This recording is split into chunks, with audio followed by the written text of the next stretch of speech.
ஸ்ரீ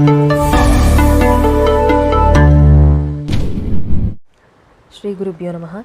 ஸ்ரீ முத்துக்காளி ஜோதிடம் வாயிலாக மீண்டும் உங்கள் அனைவரையும் சந்திப்பதில் மிகவும் மகிழ்ச்சி. இது ஜூலை மாதம் 22ஆம் தேதி திங்கட்கிழமை முதல் 31ஆம் தேதி புதன்கிழமை வரையான நாட்களுக்கு உண்டான கிட்டத்தட்ட 10 நாட்கள் அதற்கு உண்டான ராசி பலன். இப்போ ஆடி மாதம் ஆடி பிறந்தாலே அனைவருக்கும் மனதில் ஒரு மகிழ்ச்சி வரும். என்னென்னா எல்லா ஒரு பண்டிகைகளுடைய ஆரம்பம்னு வச்சுக்கலாம். நம்ம வரிசையாக ஆடி மாதம் பிறந்தாச்சுன்னா ஆதி தாயாகிய அன்னை பராசக்திக்கு உண்டான ரொம்ப உகந்த மாதம். ஸோ வரிசையாக நம்மளுடைய விரதங்களில் ஆரம்பித்து எல்லாமே இந்த ஆடி மாதத்தில் இருக்கும். இப்போது இந்த ஆடி மாதத்தில் முக்கியமான நாள்னு பார்த்தா ஆடி கிருத்திகை வருது 29ஆம் தேதி. அதற்கப்புறமா ஆகஸ்ட் பிறந்து வர அடுத்த பண்டிகைகளை பின்னாடி பார்க்கலாம். நம்ம முக்கியமான பண்டிகை வரப்போகிறது ஆடி கிருத்திகை அன்றைக்கி முருகனுக்கு உண்டான விசேஷமான நாள் அது. மற்றபடி இந்த ஆடி மாதத்தில் நம்ம நமக்கு உண்டான முக்கியமான விஷயங்கள் எதையும் எடுத்து பண்ணிக்க மாட்டோம். எல்லாம் தெய்வ காரியங்கள் மட்டுமே நம்ம பண்ணுறது வழக்கம். அதே போல் இந்த ஆடி மாதத்திற்கே உரித்தானது என்னென்னா ஆடிக்கூழ் அப்படின்னு சொல்லி எல்லா கோவில்கள்லேயும் கொடுப்பாங்க. நிறைய பேர் அதோடைய மகத்துவமே நமக்கு புரியாமல் இருக்குது.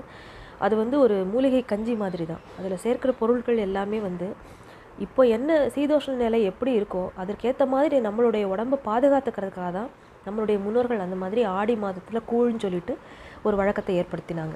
அந்த ஆடி கூழ் எல்லாம் சாப்பிடும்போது அதோடைய வேப்பிலை எல்லாம் சேரும்போது என்னாகும்னா திடீர்னு ஒரு வெயில் காலம் முடிஞ்சு ஒரு மழையெல்லாம் ஆரம்பிக்கிறது இப்போ நம்ம ஊரில். ஸோ இந்த மழைக்கு ஏற்றப்போ வரப்போகிற அந்த புதிதான அந்த வியாதிகள் என்ன, காற்றில் பரவக்கூடிய கிருமிகள் மூலமாகவும் அந்த தொற்று நோய்கள் இதில் இருந்து நம்ம உடம்புக்கு ஒரு இம்யூனிட்டியை கொடுக்கறதுக்கு, எதிர்ப்பாற்றலை கொடுக்கக்கூடிய வகையிலான உணவு முறைகளை தான் நம்மளுடைய முன்னோர்கள் சொல்லி வச்சாங்க. அதே போல் இந்த மாதத்தில் அசைவ உணவுகளையும் தவிர்ப்பது ரொம்ப நல்லது.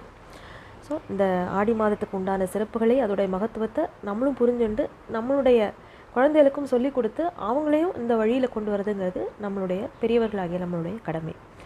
சரி, இப்போது நீ ஒரு ராசிக்கும் இந்த 10 நாட்களுக்கு என்ன பலன் இருக்குன்னு பார்ப்போம். இப்போ இருக்கிற கிரக நிலைன்னு பார்த்தோன்னா இந்த ஆடி மாதத்தில் இந்த 10 நாட்களில் பெரிதாக எந்த ஒரு கிரக பயிற்சியும் இல்லை. அதாவது புத பகவான் மட்டும் இப்போ பெயர்ந்து சிம்ம ராசிக்குள்ளே வந்திருக்கார். அடுத்தது நம்ம முக்கூட்டு கிரகங்கள்னு சொல்லும்போது எப்பயுமே சூரியன், சுக்கிரன், புதன் இவங்க 3 பேரும் கிட்டத்தட்ட நெருங்கியே தான் ட்ராவல் பண்ணிகிட்டே வருவாங்க. ஒருத்தர் விட்டு ரொம்ப டிகிரி விலகி போக மாட்டாங்க. ஸோ இந்த முக்கூட்டு கிரகங்கள்னு சொல்லுவோம் இந்த 3த்தையுமே. அப்போது சூரியனுக்கு முன்பின் இந்த 1-2 கட்டங்களில் தான் அவங்க எப்பயுமே ட்ராவல் பண்ணிட்டு வருவாங்க.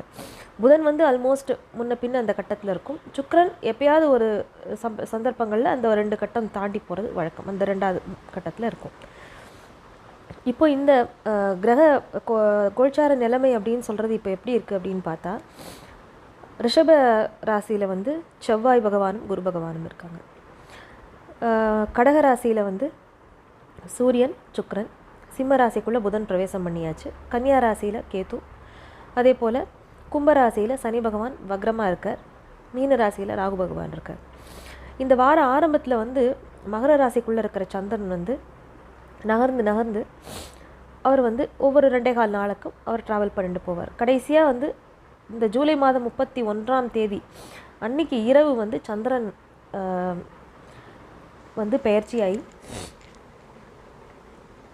மிதுன ராசிக்குள்ளே போயிடுறார். ஸோ இந்த நம்ம சொல்ல போகிற இந்த 10 நாட்களுக்கு உண்டான கிரக நகர்வுங்கிறது இப்படி தான் இருக்குது. ஸோ இனி ஒரு ராசிக்கும் இந்த கோல்சார கிரகங்கள் என்னென்ன பலன் தரப்போகிறதுங்கிறத பார்க்கலாம். பொதுவாகவே நான் சொல்லிட்டு வர மாதிரி ராசிக்கு இந்த பலன்களை எடுக்கிறத விட உங்களுடைய லக்னத்தோடு அதை பொருத்தி பார்க்கும்போது இன்னும் ரொம்ப பர்ஃபெக்டாக இருக்கும்.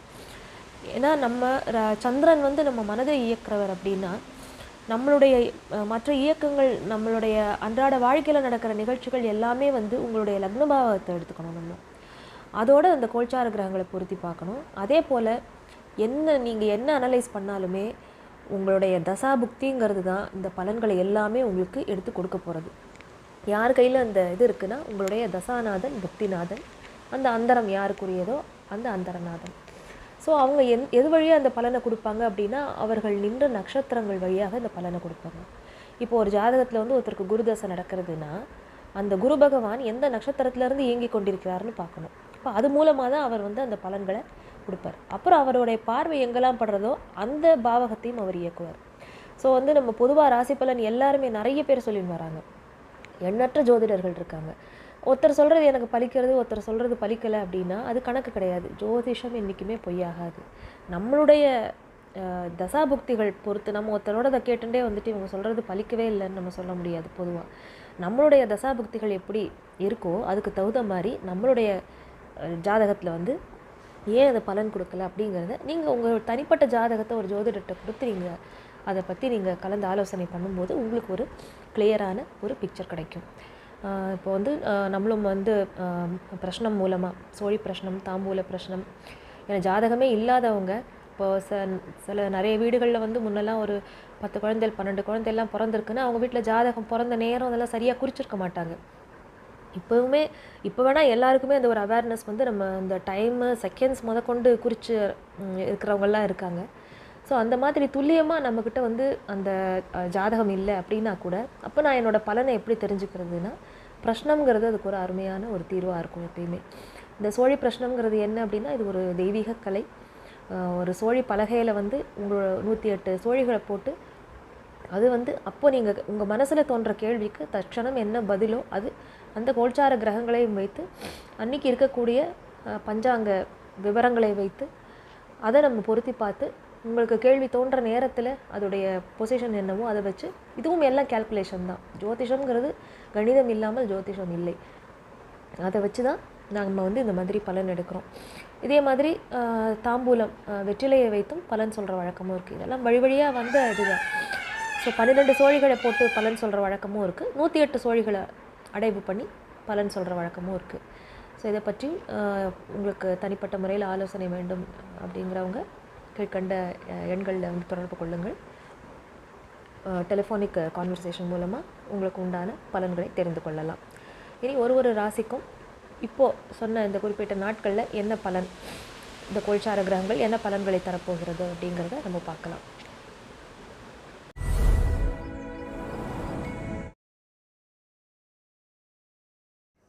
துலாம் ராசி அல்லது துலாம் லக்னத்தை சார்ந்த நபர்களுக்கு உங்களுடைய லக்னத்திற்கு 4ஆம் இடத்துல இந்த வார ஆரம்பத்தில் சந்திரன் பிரவேசம் பண்ணியிருக்கார்.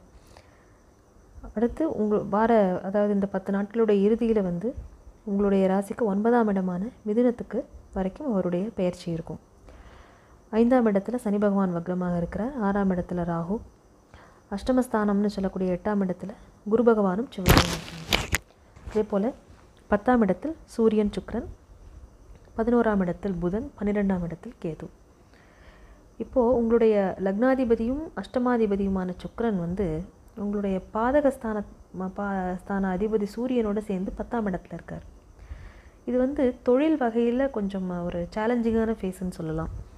சில பேருக்கு தொழிலில் வந்து ஒரு முடக்கமான நிலைமையை தான் அவங்க வந்து பார்த்துட்டு இருக்கக்கூடிய காலகட்டமாக இருக்கும் இது. அதனால் எந்த ஒரு முடிவுகள் எடுக்கிறதா இருந்தாலும், என்ன அது சம்பந்தமான முயற்சிகள் செய்கிறதா இருந்தாலும் அது எல்லாத்தையும் ரொம்ப ஒரு தடவைக்கு முறை யோசித்து செய்ய வேண்டிய அவசியம்.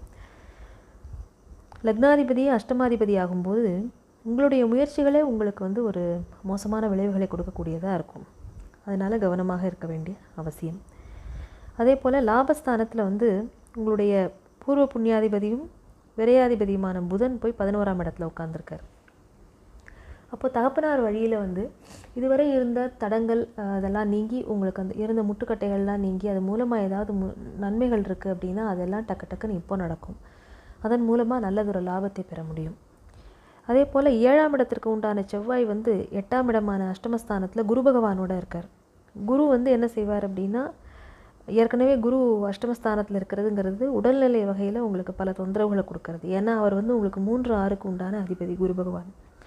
அப்போ அவர் 6ஆம் அதிபதி போய் 8ல் உட்காரும்போது என்ன ஆகும் அப்படின்னா, நம்மளுடைய எதிர்பாராத விதமாக நமக்கு திடீர் எதிர்ப்புகள் உண்டாகும். அப்புறம் வேலை விஷயமாக நமக்கு வந்து வேலை செய்கிற இடத்துல ஒரு பிரச்சனைகளோ அங்கே ஏதாவது சின்ன சண்டை சச்சரவுகளோ இருக்கலாம். இந்த மாதிரியான சில விஷயங்களை காட்டும்.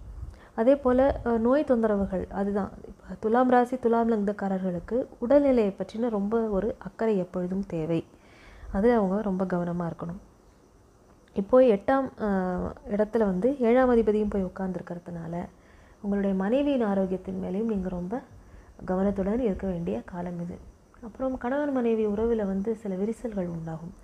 அவங்களுக்கு இடையில சின்ன விஷயங்களுக்கெல்லாம் ஏதாவது ஒரு ஆர்குமெண்ட் தோண்டி அது ஒரு மனக்கசப்புக்கு அந்த உறவில் வந்து ஒரு பிளவை ஏற்படுத்தக்கூடிய வகையில் தசாபக்தி சாதகமாக இல்லாதவர்களுக்கு அது வந்து கொஞ்சம் ஒரு ஒரு ட்ராபேக்குன்னு தான் சொல்லலாம். அதனால் கவனமாக நீங்கள் வந்து உங்களுடைய பேச்சு வழக்கங்கள் எல்லாமே கொஞ்சம் கவனமாக ஒரு மிதமான போக்கில் ஒரு விஷயத்தை பற்றி ஆர்கியூ பண்ணுறதா இருந்தால் கூட நம்ம வந்து ஒரு இதை ஒரு டெக்காரம் மெயின்டைன் பண்ணுறதுமாங்கள்ல, அது மாதிரி கவனமாக இருக்க வேண்டிய அவசியம்.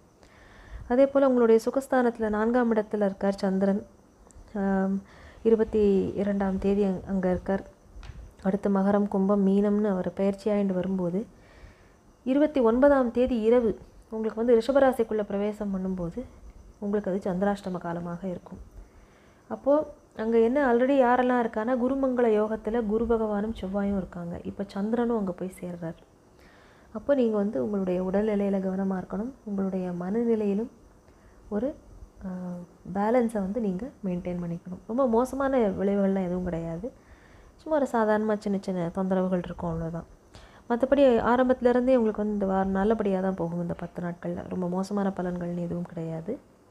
ஸோ துலாம் ராசிக்காரர்களுக்கு ஓவராலாக நல்லாவே இருக்குது.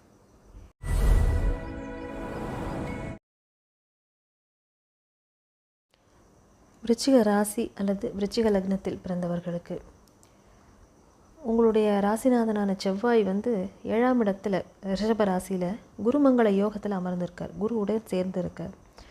குரு வந்து உங்களுடைய ராசிக்கு தன பஞ்சமாதிபதி, அதாவது உங்களுடைய தனஸ்தானம், தன குடும்ப வாக்குஸ்தானத்திற்கும் பஞ்சமஸ்தானத்திற்கும் அதிபதி அவர்.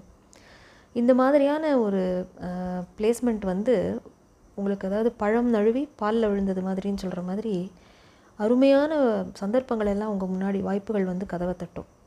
இந்த ஒரு பொற்காலத்தை நல்லா யூட்டிலைஸ் பண்ணிக்கணும். ஆனால் அதுக்கு வந்து செக் வைக்கிற மாதிரி இத்தனை நாளாக எப்படி இருந்ததுன்னா, சனி பகவானுடைய 4ஆம் இடத்துல இருக்கக்கூடிய அவர் அர்த்தாஷ்டம சனியாக இருந்தது வந்து உடல்நிலையிலையும் உங்களுடைய சுகஸ்தானத்தில் உட்கார்ந்துருக்கிறதுனால தாயார் வழியில் வண்டி வாகனங்கள், அப்புறம் உங்களுடைய வீடு, இது சம்மந்தமான நிறைய விஷயங்களில் சிக்கல்களையும் ஒரு பின்னடைவையும் கொடுத்துட்டு இருந்தது. இப்போ வந்து சனி வக்ரமானத்தினால இந்த நேரம் வந்து உங்களுக்கு ஃபேவரபுளாக திரும்பியிருக்கு. ஸோ இந்த டைம் பீரியடை நல்லா யூஸ் பண்ணிக்கணும். அதே போல் சந்திர பகவான் வந்து ஆரம்பத்தில் 3ஆம் இடத்துல மகர ராசியில் சஞ்சாரம் பண்ணிட்டு அந்த 31ஆம் தேதி ஜூலை அன்று மிதுன ராசிக்கு பிரவேசம் பண்ணுவார். மிதுனத்துக்குள்ளே நுழையும் போது சந்திராஷ்டமம் ஆரம்பிக்கும். அதுவரை ரொம்ப நன்னாவே போயின்னு இருக்கு. ஏன்னா 9ஆம் இடத்துல சூரியனும் சுக்கிரனும் சேர்ந்து உட்கார்ந்துருக்காங்க. விருச்சிக ராசி விருச்சிக லக்னத்துக்கு தர்ம கர்மாதிபதிகள்னு சொல்லக்கூடிய 9, 10 கூடைய சந்திரனும் சூரியனும் ஒருத்தருக்கொத்தர் தொடர்பு கொண்டு கடகராசியில் உட்கார்ந்துருக்கிறதுங்கிறது தொழில் வகையில் ஒரு பெரிய ஒரு டேர்னிங் பாயிண்ட்டை கொடுக்கும். இந்த அதான் மேக்சிமம் காற்றுள்ள போதே தூற்றிக்கொள் அப்படின்னு சொல்கிற வார்த்தை தான் ரொம்ப பொருத்தமாக இருக்கும் விருச்சிக ராசிக்கு. அது நீங்கள் டு த பெஸ்ட்டு, இதை பற்றி இது இப்படி ஆனால் என்ன, அப்படி போனால் எப்படி, அந்த மாதிரி எந்த ஒரு யோஜனையுமே இல்லாமல் மழைன்னு உங்கள் வேலைகளை நீங்கள் பார்த்துட்டே இருக்கணும். இது வந்து தொழில் செய்பவர்களுக்கு மட்டும் இல்லை, உத்தியோகத்தில் இருக்கிறவங்களுக்கும் கூட உங்களுடைய மதிப்பு மரியாதை நல்லா கூடும். அதே போல் கணவன் மனைவி உறவில் இருந்த சின்ன சின்ன சிக்கல்கள், அதாவது ஒரு கருத்து மோதல்கள், அந்த அபிப்பிராய பேதங்கள், அது எல்லாமே மாறி ஒரு சுமூகமான நிலையில் இருக்கும். ஏன்னா உங்களுடைய ராசிநாதனுக்கு வந்து செவ்வாய்க்கு சனி பார்வை இருந்தது இத்தனை நாள். அவர் 6ஆம் இடத்துல நல்ல ஆட்சி வலுவோடு தான் இருந்தார். ஆனால் சனி பார்வை இருக்கும்போது அது ஒரு எஜிடேஷனை க்ரியேட் பண்ணிகிட்டே இருந்தது. அதனால் நீங்களே ஒரு இரிட்டபிளாக தான் இருந்திருப்பீங்க. இப்போது அவர் வந்து செவ்வாய் 7ஆம் இடத்திற்கு போய் குரு பகவானோட சேரும்போது, குரு வந்து உங்களுடைய வாக்குஸ்தானத்துக்கு அதிபதி. அப்போது அவங்கள ஒரு சாஃப்டான ஒரு பர்சனாக அது மாற்றிடும். அதே மாதிரி புதன் வந்து உங்களுடைய அஷ்டமஸ்தானத்துக்கும் உங்களுடைய லாபஸ்தானத்துக்கும் உண்டானவர் வந்து தொழில் ஸ்தானத்தில் போய் உட்கார்ந்துருக்கார் 10ஆம் இடத்துல. ஜீவனஸ்தானம் அல்லது கர்மஸ்தானம்னு சொல்லுவோம். அப்போ ஜீவனம் பண்ணுற 10ஆம் இடத்துல அவர் உட்கார்ந்துருக்கும்போது உங்களுக்கு வந்து வர வாய்ப்புகளை நீங்கள் நல்லா உபயோகப்படுத்தினீங்கன்னா எதிர்பாராமல் ஒரு லக் அடிக்கும். அதை நீங்கள் பிடிச்சின்ட்டு கரெக்டாக வேலை செஞ்சீங்க அப்படின்னா நல்ல லாபத்தை அள்ளலாம். அதனால் இதை விட ஒரு அருமையான பிளேஸ்மெண்ட்டு விருச்சிக ராசிக்கு இருக்காது. இதை யாரெல்லாம் யூஸ் பண்ணிக்கிறீங்களோ நீங்கள் தான் புத்தியாக பழிச்சுக்கணும்.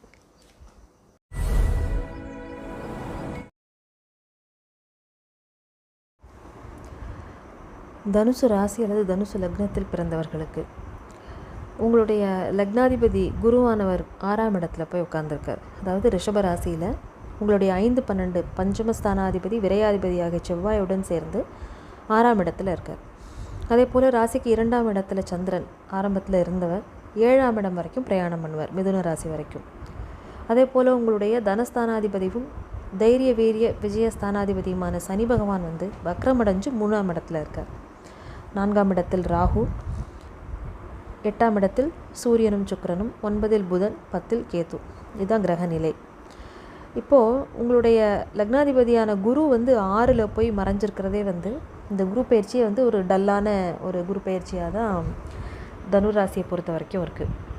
அதுக்கு நடுவில் கொஞ்ச நாள் அவர் அஸ்தமனமாக இருந்தார். அதனால் எந்த விதமான ஒரு சுப பலன்களையுமே பெற முடியாத ஒரு நிலைமையில தான் தனுராசிக்காரர்கள் இருக்காங்க. நிறைய பேருக்கு அவங்களுடைய உத்தியோக வகையில் இருக்கிற ப்ரெஷர் வந்து சொல்லி மாளாது.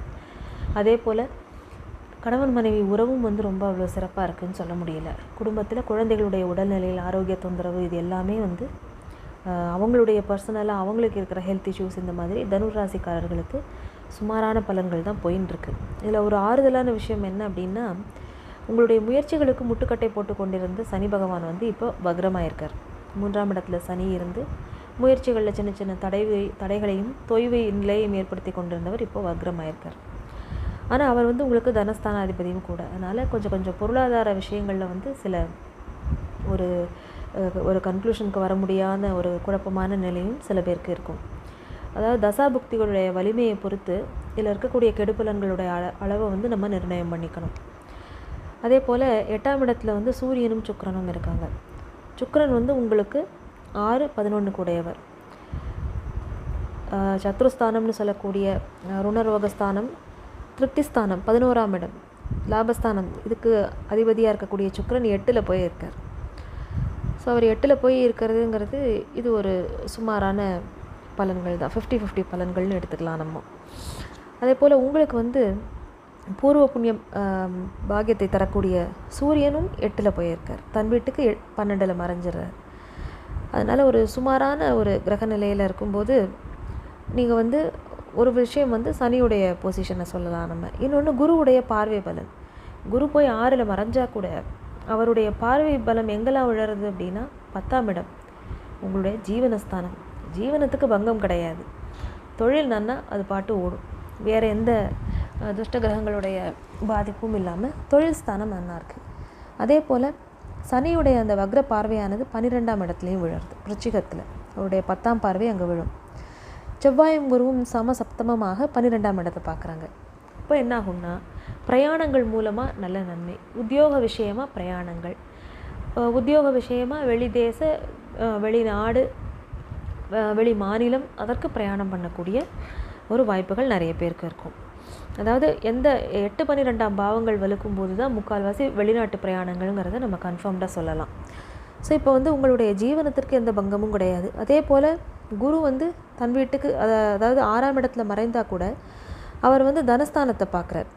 அங்கே சந்திரனும் இருக்கார் ஆரம்பத்தில். அதனால் தனப்பிராப்தி உண்டு. அதில் எந்த விதமான பெரிய தோஷங்களும் கிடையாது. அதனால் 6ல் போய் குரு மறைஞ்சால் கூட அவருடைய பார்வை பலத்தினால நீங்கள் சர்வைவ் ஆகிடலாம். அதனால் தனுராசிக்காரர்களுக்கும் வந்து இது ஒரு நல்ல சுமாரான பலன்கள் தான் இருக்குது. ஒன்றும் மோசமாக சொல்கிறதுக்கு இல்லை. அதே போல் சந்திரனுடைய சஞ்சாரத்தை வச்சு பார்க்கும்போது ஆரம்பத்தில் அவர் வந்து 2ஆம் இடத்துல, லக்னத்துக்கு 2ஆம் இடத்துல இருக்கும்போது ஒரு சின்ன சின்ன மனக்குழப்பங்களையும் செய்கிற காரியங்களில் சின்ன சின்ன தடுமாற்றங்களையும் கொடுப்பார். அதுக்கப்புறம் தன லாபங்கள் ஆனால் இருக்கும். வியாபாரம் பண்ணுறவங்க, தொழில் பண்ணுறவங்களுக்கெல்லாம் வந்து நல்ல லாபம் இருக்கும். பெண்கள் மூலமாக பல நன்மைகள் உங்களுக்கு கிடைக்கும். அடுத்த ஒரு 4 நாட்கள் சுமாராக போகும். அதுக்கப்புறமா ஒரு உடம்பில் சம்மந்தமான தொந்தரவுகளில் இருந்தவங்க எல்லாருக்குமே வந்து அதிலிருந்து விடுபடக்கூடிய ஒரு விஷயம் நடக்கும். சந்திரன் வந்து 6ஆம் இடத்துக்கு போகும்போது. அதே போல் நல்ல ஒரு ஃப்ரெண்ட்ஸ் எல்லாம் மீட் பண்ணி ஒரு நல்ல போஜனம், சுகம் உண்டாகுதல், அப்புறம் வந்து உங்களுடைய வழக்குகளில் வெற்றி கிடைக்கிறது, தன லாபங்கள், இந்த மாதிரியான நற்பலன்களையும் கொடுக்கும். அதனால் தனுராசிக்காரர்கள் வந்து ஓரளவு சமாளிச்சுட்டே வந்துடலாம். ஒன்றும் ப்ராப்ளம் இருக்காது.